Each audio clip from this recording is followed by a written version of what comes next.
Magandang araw sa inyong lahat.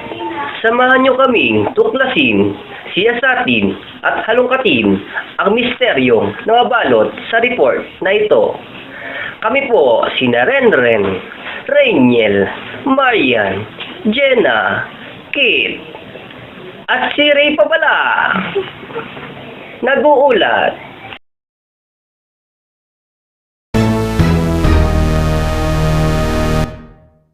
Relationship marketing using the internet. Learning objectives. After the discussion, the marketer should be able to assess the relevance of the concepts of relationship, direct, and database marketing on the internet.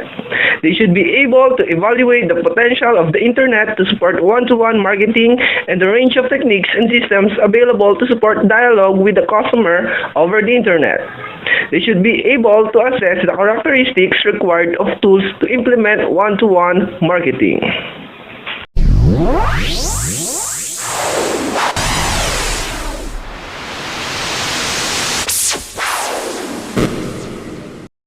Introduction! Pasok na dito, Jenna! Huwag ka dyan! Sunod mo! Over the last decade or more, relationship marketing, direct marketing, and database marketing have combined to create a powerful new marketing paradigm. This paradigm is often referred to as Customer Relationship Management, CRM. A related approach is known as a marketing-led approach to building and sustaining long-term business with customer. One-to-one marketing where insurer relationships are managed on an individual basis. A unique dialogue occurs between a company and individual customers.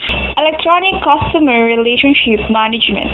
Using digital communications technologies to maximize sales to existing customers and encourage continued usage of online services. Linkage between customer relationship management and related marketing approaches. Customer relationship management. The first one, direct marketing. Second one, relationship marketing. Third, database marketing. And the last, one-to-one marketing. Summarizes the linkage between CRM and existing marketing approaches. Direct marketing provides the tactics that deliver the marketing communications and sometimes the product itself to the individual customer. Relationship marketing theory provides the conceptual underpinning of CRM since it emphasizes enhanced customer service through knowledge of the customer and deals with market segmented to the level of the individual. Database marketing provides the technological enabler allowing vast quantities of customer-related data to be stored and accessed in ways that create strategic and tactical marketing opportunities.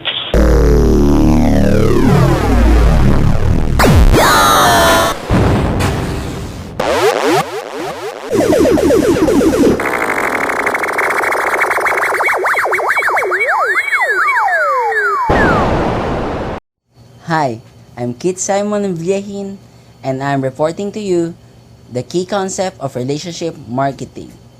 Hope you like it. Don't forget to take down notes. Relationship marketing is the consistent application of up-to-date knowledge of individual customers to product and services, design which is communicated interactively in order to develop a continuous and long-term relationship which is mutually beneficial. Relationship marketing is best understood within the context of the historical development of marketing. The Industrial Revolution, the large-scale production of more widely distributed standards product changed the nature of marketing, whereas marketing had previously been largely by word of mouth and based on personal relationship. Mass marketing, one-to-many communication between a company and potential customers with limited tailoring of the messages. Mass marketing monologue. During the 20th century, differentiation of products and services became more important, and this highlighted the need for feedback from customers about the type of products and features required. Customer-centric marketing is an approach to internet marketing function is used on customer behavior within the target audience and then asked to fulfill the needs and wants of each individual customers. It is commonly known as one-to-one or customer-centric marketing, although many would regard the latter as a tautology since the modern marketing concept places the customer at the heart of marketing activity. This author gives the example of Dell model where each PC is manufactured and distributed on demand according to the need of a specific customers. Sense and respond communications. Delivering timely, relevant communication to customer as part of a contact strategy based on assessment of their position in the customer cycle and monitoring specific interactions with the company's websites, mails, and staff. Sense and respond communications. The classic example of this is the personalization facilities provided by Amazon where personal recommendations are provided. Another aspect of online reverse marketing is the Dell Idea Storm approach of soliciting customer feedback on potential new products. Benefits of relationship marketing. Relationship marketing is aimed at increasing customers' loyalty or retention within a current customer base, which is highly desirable for the following reasons. Effectively, no acquisition cost, which are usually far higher than maintenance cost. Less need to offer incentives such as discounts or to give voucher to maintain custom, although this may be desirable. Less price sensitive. Loyal customers are happy with the value they are getting. Loyal customer will recommend the company to others. It serves as a referral. Lastly, individual revenue growth occurs as a trust increase. Concepts for transactionals and relationship paradigms. We have two columns. First is the transactional paradigm concepts, and the second column is the relationship paradigm concepts. For the first transactional paradigm concepts, we have the market segments, and the relationship paradigm concept of it is the individual customers. Next is the duration of transactions. The relationship paradigms of duration of transactions is the lifetime relationships. Third, the margin. The relationship paradigm concept of the margin is the lifetime value. The fourth transactional paradigm concept is the market share. And the relationship paradigm concepts of the market share is the most valued customers. Mass marketing monologue is the fifth transactional paradigm concept. The relationship paradigm concept of it is the direct marketing dialogue. And the last transactional paradigm concept is the passive customers. And the relationship paradigm concept of the passive customers is the empowered clients. Differentiating customer by value. A core approach to relationship marketing is to focus our limited resources and marketing activities on the most valuable customers. They identify three groups of customers with corresponding strategies as follows.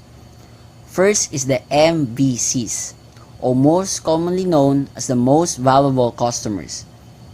These are the customers who contributed the most profit and are typically a small proportion of the total customers base as suggested by their position in the pyramid. These customers will likely have purchased more or higher value products. The strategy for this customer focuses on retention rather than extensions. Next is the MGCs, or more known as the most growable customers. These are customers who show potentials to become more valuable customers. They are profitable when assessed in terms of lifetime value, but the number of products holding or lifetime value is relatively low compared with the MVCs. Lastly, the BZC, or most known as the below zero customers. BZCs are simply unprofitable customers. The strategy for this customer may vary. They can be encouraged to develop towards MGCs, but more typically, expenditures will be minimized if it is felt that it will be difficult to change their loyalty behavior or the source of this being unprofitable. Customer loyalty. Desire on part of customer to continue to do business with a given supplier over time. Customer loyalty, another core phase on relationship marketing, is its focus on increasing customer loyalty, particularly on the MVCs and the MGCs. To successfully develop retention strategies, it is useful to acknowledge that there are two types of loyalty. First is the behavioral loyalty and the emotional loyalty. Behavioral loyalty. Loyalty to a brand, it is demonstrated by repeat sales and response to marketing campaigns. Behavioral loyalty is the name of given to behavior that proves loyalty to the brand through sales. It means that the customers behaves in the way the brand wants. Example, by spending money. Measures of behavioral loyalty includes response rates to direct marketing to the customer base, share of wallet, and market shares. Emotional loyalty. Loyalty to a brand is demonstrated by perception, opinion, and recommendations. It is the second type of the customer loyalty. Emotional loyalty acknowledges the perception and emotion drives behavior. A customer who is emotionally loyal has empathy and attachment with a brand and a company, and it's more likely to recommend it to the potential customers. The concept of behavioral and emotional loyalty through categorizing customers into one of these four types. The first type is the no loyalty. Customers move from one supplier to another for reasons such as cost or price promotion, or because they don't discern any difference in supplier. The second type is the spurious loyalty. In this case, the customer does not switch supplier due to inertia, although they have limited emotional loyalty. The third type is the latent loyalty. A buyer does have an emotional loyalty, but it doesn't necessarily translate to behavioral loyalty. They may still shop around. And last type of loyalty is the true loyalty. The behavioral pattern indicates a single favored supplier or product in given category. Customer satisfaction. To extent which a customer's expectation of product's quality, service quality, and price are met. Customer satisfaction refers to the degree a customer is happy about the quality of products and services. The relationship between satisfaction and loyalty. Although the term satisfaction and loyalty are sometimes used interchangeably, we have seen that they do not necessarily correspond.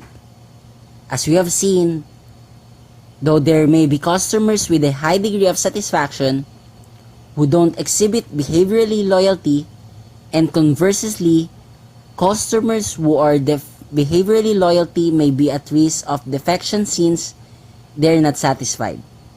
The implication are that it's important not only to measure satisfaction with online services but loyalty also. In this way, we are able to identify customers at risk of defection who are likely to choose an alternative and those in the zone of indifferences. This is an important category of customer who, although they may have a high degree of satisfaction, is not necessarily loyal. Lastly, Net Promoter Score. is a measure of advocacy originally popularized by Rich Held in his book The Ultimate Question is essentially, would you recommend us? The aim is to work out techniques to maximize these NPS. Rich Held explains the main process for NPS as follows. Systematically, categorize customers into promoters, passive, or detractors. If you prefer, you can call them loyal advocates, fair weather friends, and adversaries. Creating closed loop process so that the right employees will directly investigate the root causes that drives customers into these categories. Lastly, making the creation of more promoter and fewer detractors a top priority so employee up and down the organization take action based on their findings from these root cause investigations.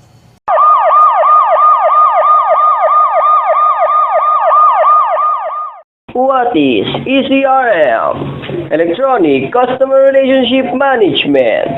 Using digital communications technologies to maximize sales to existing customers and encourage continued usage of online services. Customer engagement. Repeated interactions that strengthen the emotional, psychological, or physical investment a customer has in a brand. Media fragmentation describes a trend to increasing choice and consumption of a range of media in terms of different channels such as web and mobile, and also within channels. For example, more TV channels, radio stations, magazines, more websites. Media fragmentation implies increased difficulty in reaching target audiences. According to Forrester, engagement has 4 parts which can be measured both online and offline. First is involvement. Forrester says that online this includes website visits, time spent, page views. Second one is interaction. This is contributed comments to blogs, quantity or frequency of written reviews, and online comments, as well as comments expressed in customer service. The third one is intimacy. This is sentiment, tracking on third-party sites, including blogs and reviews, as well as opinions expressed in customer service calls. And the last is influence.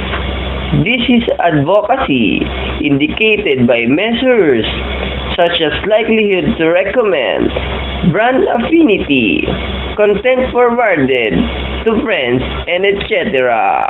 Benefits of ECRM: targeting more cost effectively, achieve mass customization of the marketing messages, increase depth and breadth, and improve the nature of relationship. A learning relationship can be achieved using different tools throughout the customer life cycle. Lower cost. My name is John Florence Arquera. Thank you for listening. Mabuhay!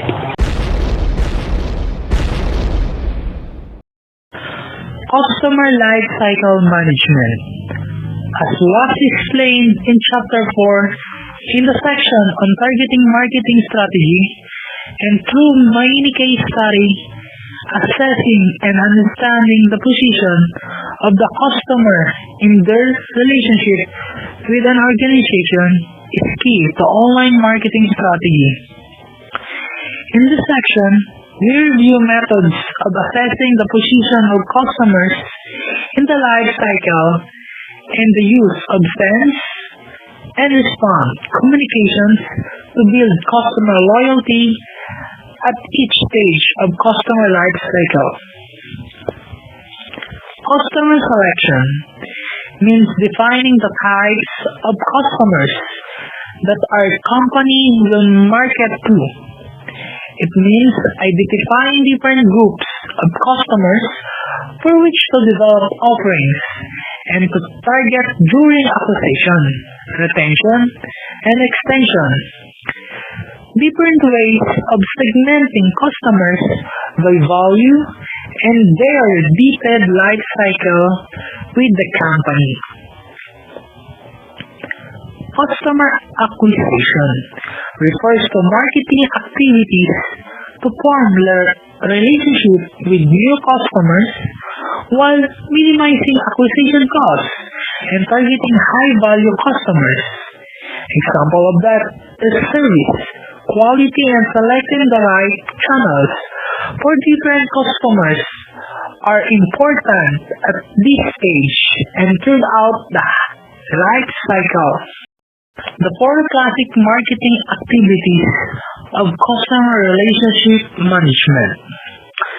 Customer selection, customer acquisition, customer retention, and lastly, customer extension. Customer selection. Who do we target? What is their value? What is their life cycle? Where do we reach them? Customer acquisition. Target direct segment. Minimize acquisition costs. Optimize service quality. Use the right channels. Customer retention. Understand individual needs. Relevant offers for continued usage of online services. Maximize service quality. Use the right channels.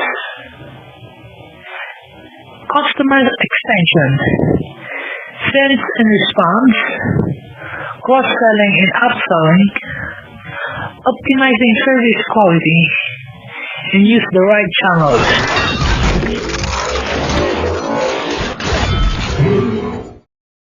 Customer retention refers to the marketing activities taken by an organization to keep its existing customers, identifying relevant offerings based on their individual needs and detailed position in the customer life cycle.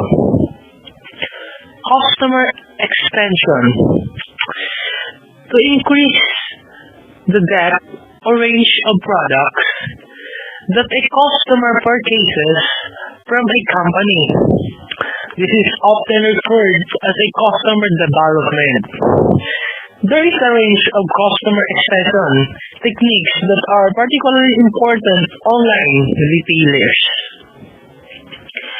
Resale, cross-sale, upsale, reactivation, and referrals.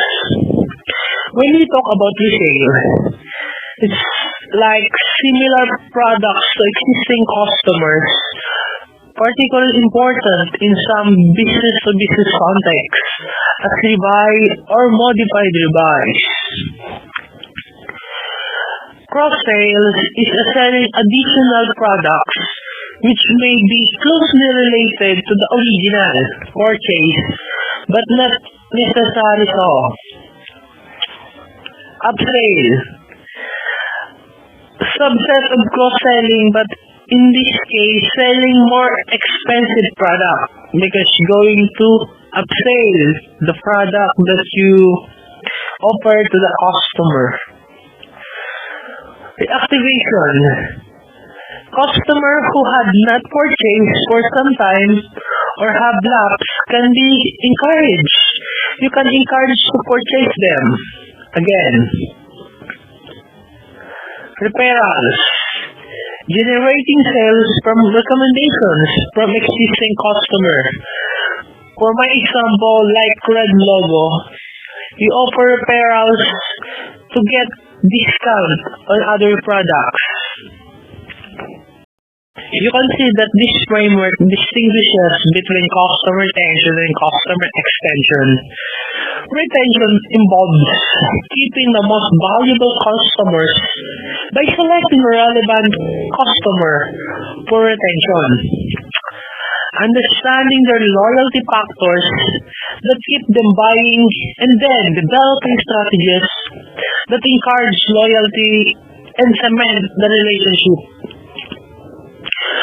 About the customer extension is about developing customers to try a broader range of products to convert the most glowable customers into the most valuable customers.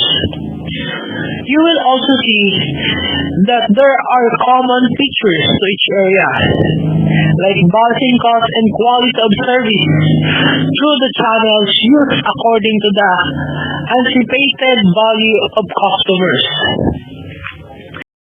Preppers and loaders. In 1997, they recommended the following stages to achieve these goals, which they popularized as the 5 I's, originated from the 4 P's. We also know the 4 P's, right, guys? The first I is identification. It is necessary to learn the characteristics of the customers is as much detailed as possible to be able to conduct the dialogue. In a business-to-business context, this means understanding those involvement in the buying decision. Individualization means individualizing, meaning tailoring the company approaches to each customer, offering a benefit to the customer based on the identification of customer needs. The effort expanded on each customer should be consistent with the value of the customer to the organization. Interaction. Continued dialogue is necessary to understand both the customer needs and the customer strategy value. The interactions need to be recorded to facilitate the learning relationship. Integration. Integration of the relationship and knowledge of the customer must extend throughout all parts of the company. Integrity. Since all relationships are built on trust, it is essential not to lose the trust of the customer, and efforts to learn from the customer should not be seen as intrusive, and privacy should be maintained. Permission marketing. Permission marketing is a significant concept that underpin online with CRM. CRM meaning is Customer Relationship Management. Throughout management of the customer life cycle. Permission marketing is a term coined by Seth Godin. It is best characterized with just 4 words.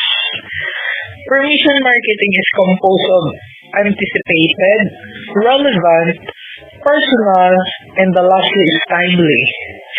In overall, permission marketing is about seeking the customer's permission before engaging them in a relationship and providing something in exchange. Interaction marketing.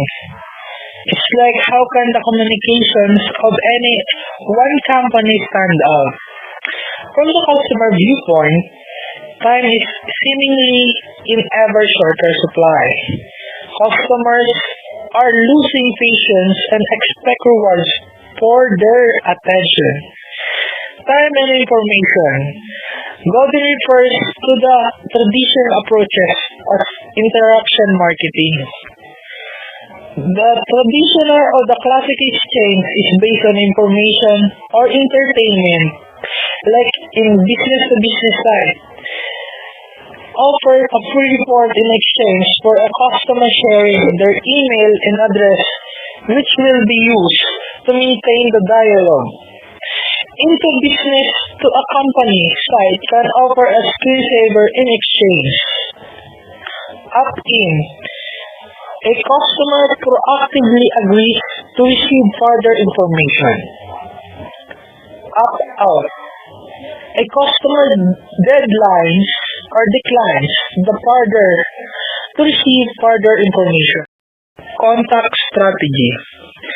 The right touching through online contact strategy is given difficulty in achieving customer engagement with the increase in media fragmentation and the development of high attention media such as social networks. The need for developing structured approaches to communicating with customers across the life cycle has become more urgent. Dave Chappie has emphasized the importance for companies to build and refine an integrated multi-channel touch or contact strategy which delivers customized communication to customers by search ad, email, and web, recommendation, and promotions. Every customer interaction or response to a communication should be followed up by a series of relevant communication delivered by the right combination of channels like web, email, phone, direct mail, to explicit response or further dialogue.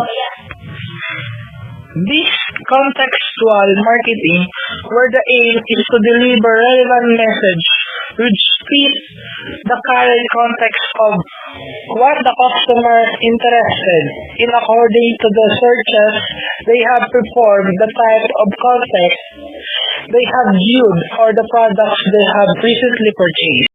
The right touching can be summarized as a multi-channel communication strategy customized for individual prospects and customers forming segments across defined customer life cycle, which deliver the right message, featuring the right value proposition, product, service, or experience, with the right tone, at the right time or context, with the right frequency and interval, using the right media communication channel to achieve the right balance or value between both parties.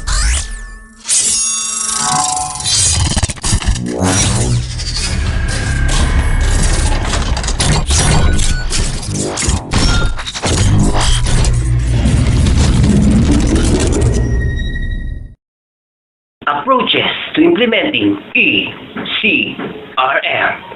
Pasok, Maya!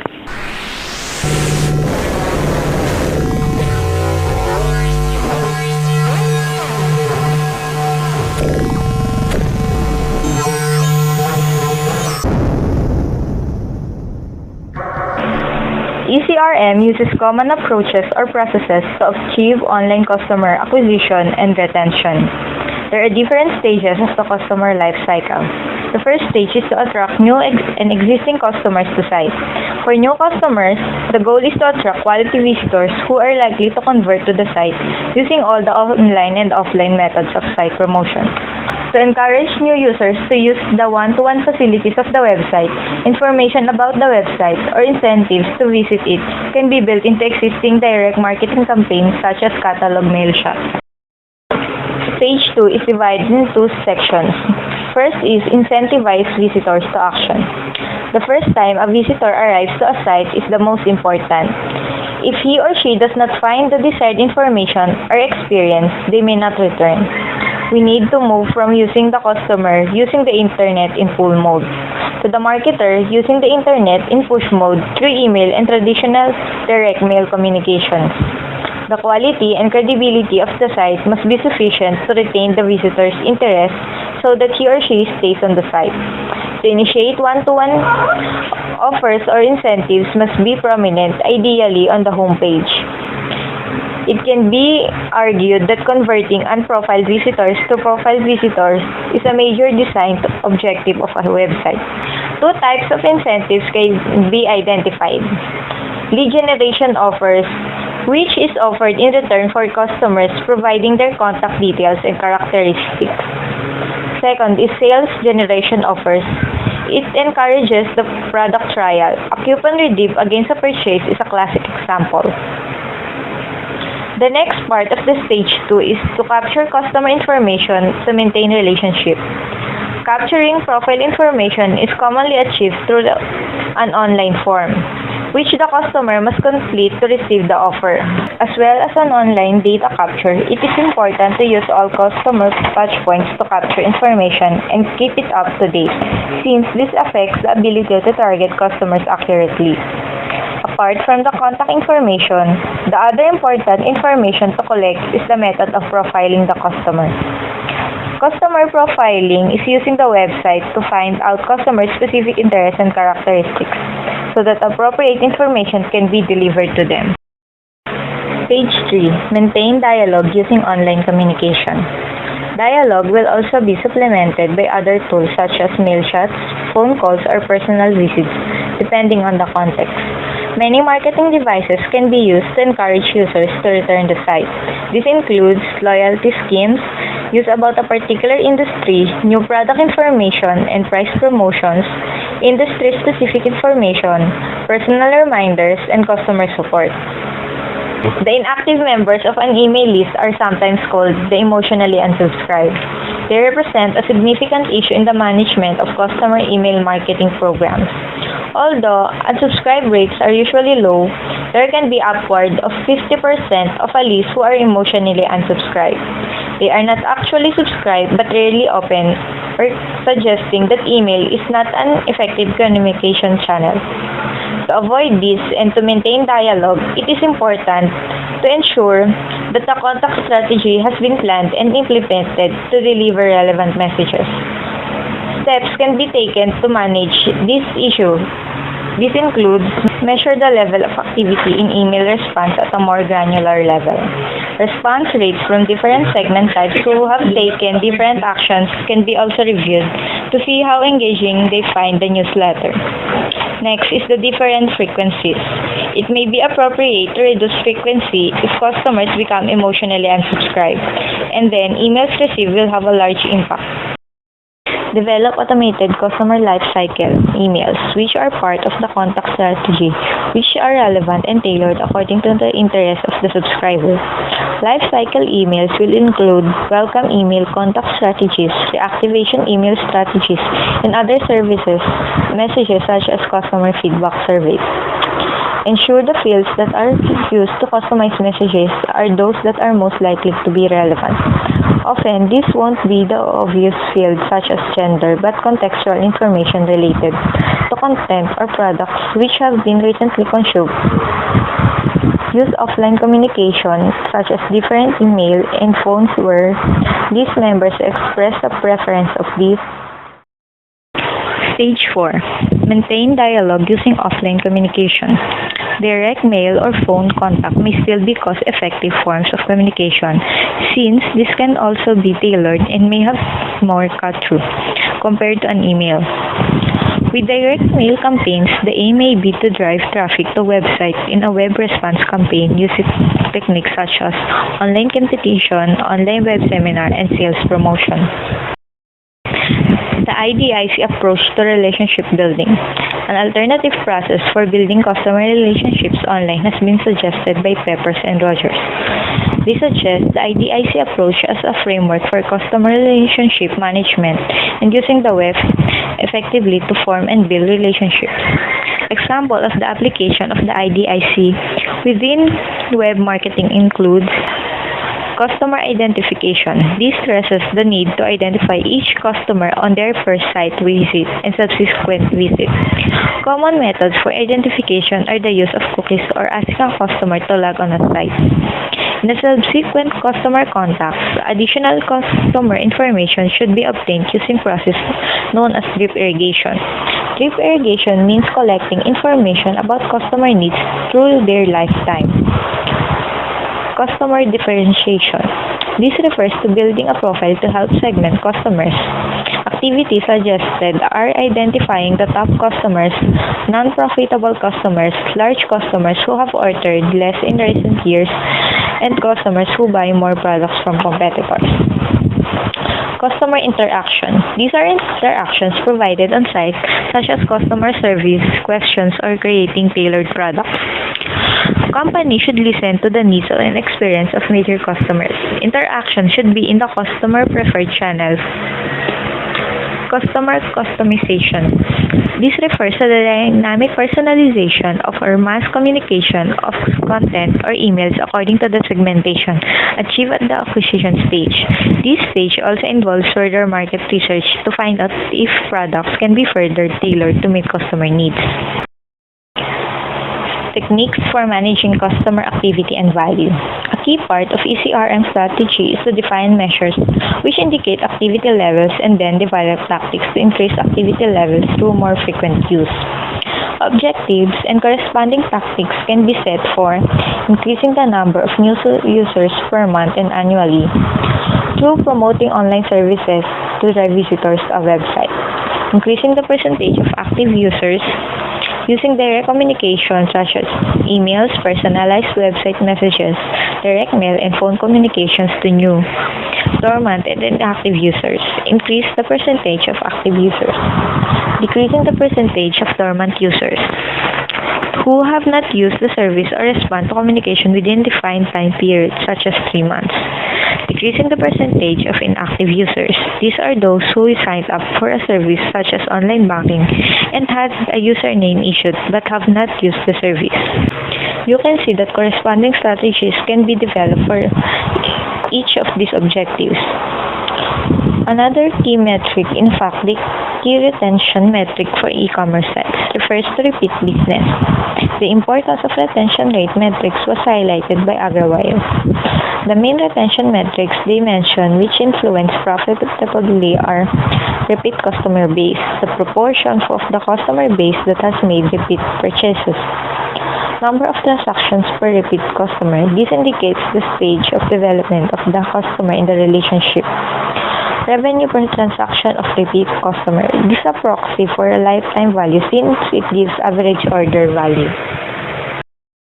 Lifetime value modeling. An appreciation of lifetime value is the key to the theory and practice of customer relationship management.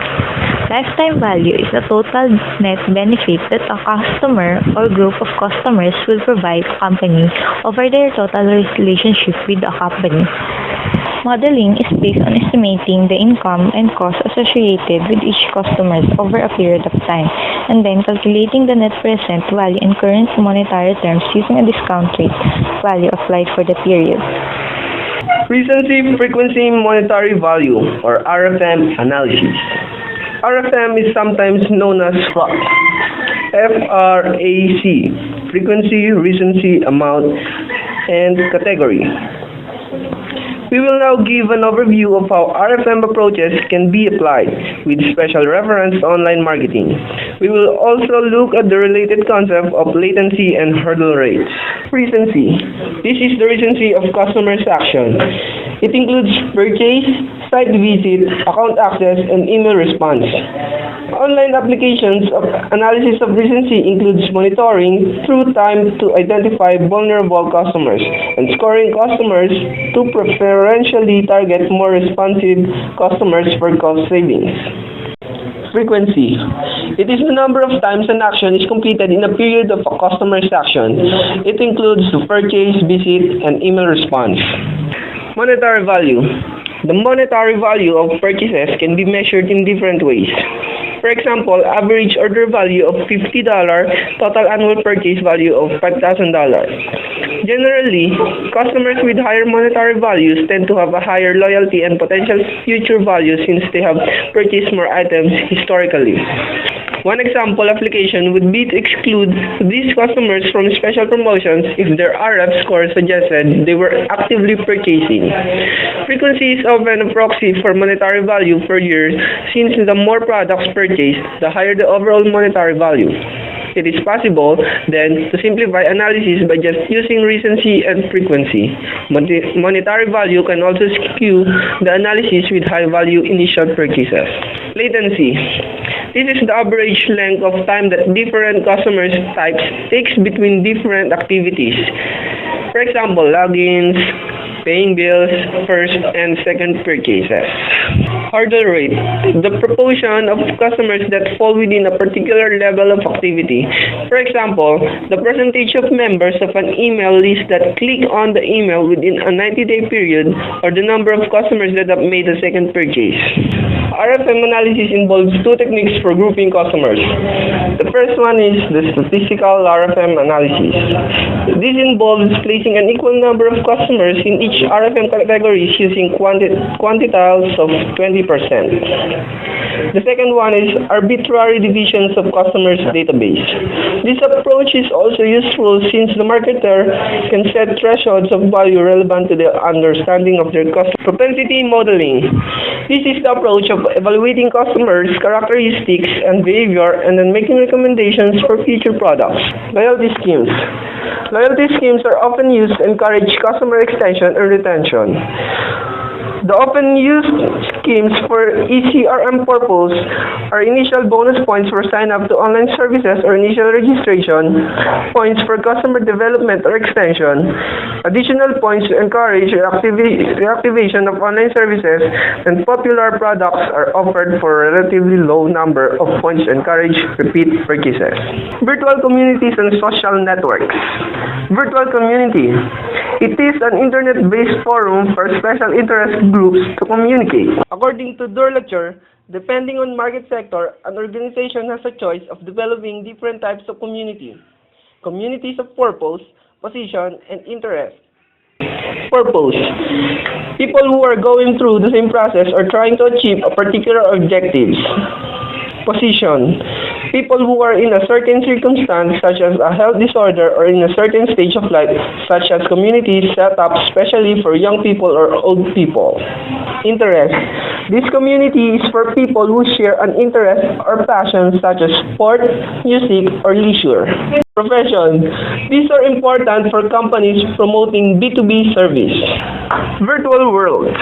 Virtual worlds are immersive digital environments where members' avatars socialize in a 3D virtual user-built environment. Second Life is perhaps the best known. Typically, though, these virtual worlds are not true communities in that they have not performed around a set of values or interests that forms a gravitational core of the community.